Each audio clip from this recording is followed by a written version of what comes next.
Chica da Silva é uma das mulheres mais conhecidas do período em que o Brasil era uma colônia dos portugueses. Filha de um homem branco e uma negra escravizada, Chica conquistou sua liberdade na idade adulta e tornou-se uma das mulheres mais ricas do Brasil ao relacionar-se com o contratador de diamantes da cidade de Diamantina. Esse relacionamento permitiu a Chica ascender socialmente e integrar-se à elite colonial. Os historiadores analisam a forma como ela foi representada e como uma mulher negra ter ascendido socialmente era um incômodo para as elites brancas do Brasil. Chica da Silva é, acima de tudo, um flagrante caso de como o racismo no país sempre esteve presente das maneiras mais sutis. A negra era obrigada a ser recebida como uma grande senhora da corte do rei Luís. Desde o século XVIII, a história despertou o fascínio de milhões de pessoas em todo o mundo. Também inspirou livros, filmes, novelas, músicas e pesquisas históricas. Porém, o que é mito e o que é verdade na história de Chica da Silva? Eu sou o Sidney Góes e você está no Placebo. Vem comigo, que no caminho eu te explico.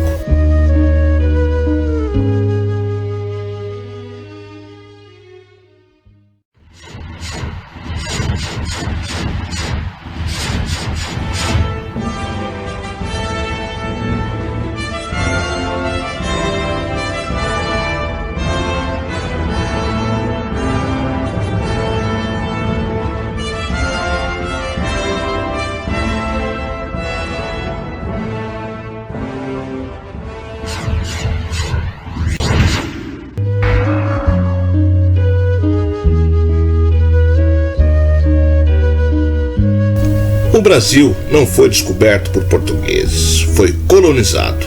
Logo após a chegada dos lusitanos a Pindorama, o nome indígena para essas terras, a colônia foi dividida entre nobres e explorados. Não tardou, os portugueses passaram a escravizar os índios. Alguns eram capturados à força, outros eram trocados por armas, espelhos e outros pequenos artefatos criados pelo homem branco.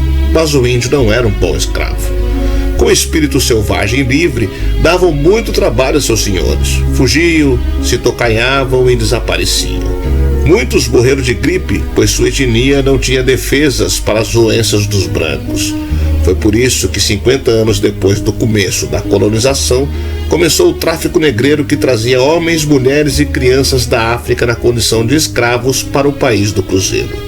Os negros eram sequestrados em terras de Aneimar e viajavam sujos, doentes e maltrapilhos nos porões das naus que atravessavam o Atlântico em direção ao Brasil. Depois de chegar, eram separados por estrutura física, função e procedência. Para tanto, eram montados verdadeiros pontos de vendas, grandes mercados a céu aberto, onde os africanos eram avaliados como novilhos. Homens fortes eram vendidos para trabalhar nas lavouras, nos engenhos e nas minas. As mulheres e as crianças eram destinadas a trabalhos domésticos. Em 1720 foi capturada uma mulher chamada Maria da Costa, na Costa da Mina, Guiné. Esse era seu nome cristão. Não existem dados de seu nome verdadeiro. Foi imediatamente levada para o Arraial do Milho Verde, aldeia próxima à Vila do Príncipe, em Minas Gerais, para prestar trabalhos forçados. Naquela região, seria descoberta em 1729 uma enorme mina de diamantes, o que atraiu a atenção de extrativistas de todo o Ocidente. O fluxo de pessoas para aquela região aumentou vertiginosamente. Chica da Silva teria nascido entre 1731 e 1735, filha de Maria da Costa, com o seu proprietário, um capitão português chamado Antônio Caetano de Sá. De acordo com dados históricos, tudo leva a crer que Maria da Costa era escrava íntima de Antônio Caetano, usada por ele para satisfazê-lo sexualmente. Infelizmente, essa era uma prática muito comum na época, o que era combatido pela Igreja Católica. Os homens brancos justificavam os atos de exploração afirmando que o Brasil era uma terra nova, com poucas mulheres brancas. De fato, tal situação levou a coroa portuguesa a expatriar prostitutas e enviá-las para a colônia Tupiniquim com o argumento de que as novas terras lhe dariam novas oportunidades de casamento com homens considerados de bem. Os negros alforriados tinham o direito de usar sapatos, enquanto os cativos eram obrigados a andar descalços. Muitos proprietários libertavam seus escravos no leito de morte para ganhar a absolvição divina. Alguns escravos entravam em acordo com os seus senhores, trabalhavam durante o dia e durante a noite para pagar pela própria alforria. Alguns negros, como Zumbi dos Palmares, conquistaram a liberdade após fugir do cativeiro. Essa prática era perigosa para o escravo, pois existiam pessoas especializadas em perseguir e encontrar o que a elite denominava de negro fujão. Alguns escravos conseguiam a alforria por intermédio de autoridades religiosas ou políticas. Às vezes, filhos de escravas com os seus senhores eram alforriados a mando da igreja na pia batismal. Importante ressaltar que isso nem sempre acontecia por uma questão moral, mas sim porque a igreja via com maus olhos a relação de um branco com um negro. A mistura de raças, segundo a ciência da época, poderia gerar crianças com distúrbios mentais. A vida de uma criança escrava não era fácil. Logo após o nascimento, era obrigada a acompanhar a mãe em sua vida de trabalho forçado. As crianças eram carregadas em panos grudados ao corpo de suas mães. 50% das crianças não sobreviviam à fase da lactância devido às doenças comuns da senzala. Muitos senhores de escravos praticavam atos de maldades com as crianças para que seus pais não deixassem de trabalhar, e qualquer amotinamento ou desobediência era violentamente castigada. Para tanto, havia na época grande arsenal de instrumentos de tortura física. Os escravos eram aprisionados sob o sol, muitos tinham os órgãos genitais machucados ou sofriam dolorosas chicotadas presas a troncos que ficavam na região central da fazenda. Quando um negro era açoitado, os demais eram obrigados a ver para que o fato servisse de lição. Aos 7 anos, a criança já era obrigada a trabalhar dentro da casa de seu senhor e aprender um ofício. Muitas escravas eram exploradas sexualmente por seus senhores. Acredita-se que esse foi o caso de Chica da Silva já na puberdade, quando foi comprada por Domingos da Costa, um ex-escravo, e depois revendida para Manuel Pires Sardinha, um médico. Junto com Chica, outras 2 escravas, Antônia e Francisca Crioula, também eram exploradas sexualmente. Chica engravidou de Simão Pires Sardinha em 1750 e viu o filho ser absolvido na pia batismal. O fato aconteceu após a Igreja Católica receber denúncias de maus tratos.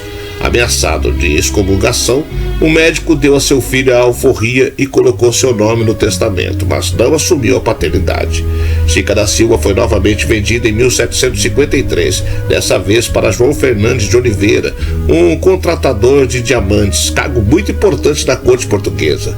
João era muito rico e cuidava pessoalmente da exploração dos rios brasileiros. Ao chegar ao arraial de Tejuco, região onde hoje localiza-se Diamantina, pediu ao vice-rei do Brasil para explorar as lavras do rio Pardo e do rio Jequitinhonha, uma vez que as lavras do rio Caeté-Mirim e Carambolas já estavam esgotadas. Assim que chegou à cidade, comprou Chica da Silva de Manuel Pires Sardinha por R$800.000 e ofereceu-lhe a carta de alforria como presente de Natal no primeiro ano de relacionamento. Existe o mito de que Chica da Silva era feiticeira, ou mesmo uma prostituta de luxo. Essas versões denotam o preconceito étnico e social com essa personagem inusitada da história nacional. Chica da Silva era uma pessoa escravizada. Logo, tinha seus direitos básicos totalmente negados.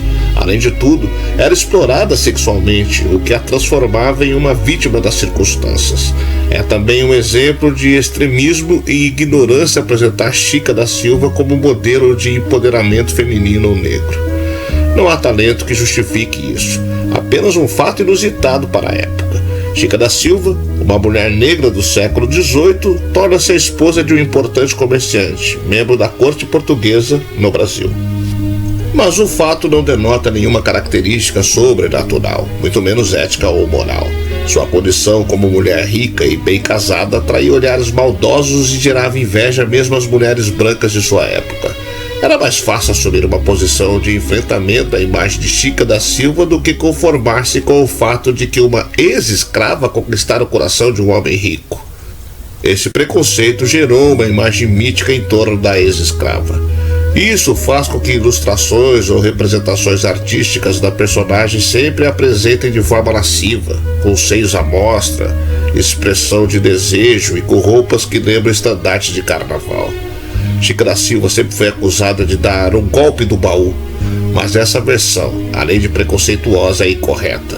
É bem possível que Chica da Silva não tenha se casado por amor, mas isso não era incomum para uma época em que os casamentos eram arranjados.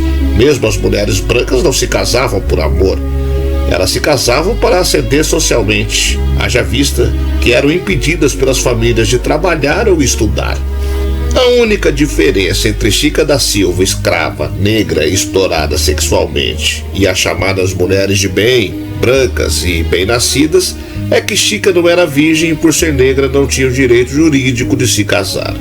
Apesar disso, João e Chica tiveram um relacionamento estável e uma prole largada. Foram 13 filhos.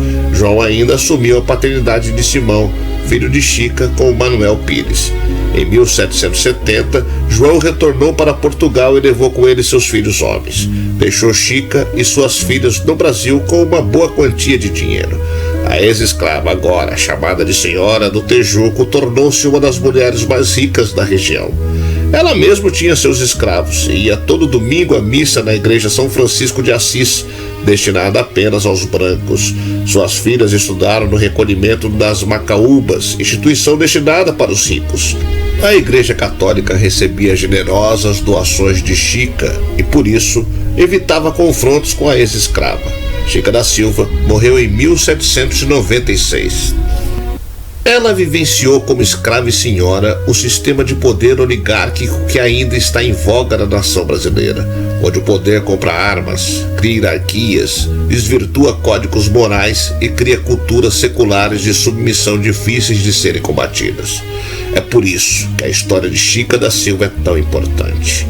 Chica da Silva é uma personagem histórica que passou grande parte do século XIX e XX despercebida. O aparecimento dessa personagem no cinema por meio de um filme de 1976 e uma novela de 1996 da extinta TV Manchete contribuiu para popularizá-la. Ambas produções chamavam-se Chica da Silva. Os historiadores, porém, sugerem que essas produções acabaram contribuindo para criar uma imagem negativa e estereotipada de Chica da Silva. Chica da Silva foi uma mulher que procurou integrar-se socialmente à elite mineira das formas convencionais. Teve casas e escravos e só forreou um em toda a sua vida. Cuidou de seus filhos e procurou dar a melhor educação possível, tentando integrar-se aos círculos católicos de Minas Gerais. Por isso, atualmente, Chica da Silva é objeto de revisionismo histórico. Agora, as pesquisas buscam situá-la no contexto escravista da época e descobrindo uma faceta mais normal do que a ficção nos deixou acostumados.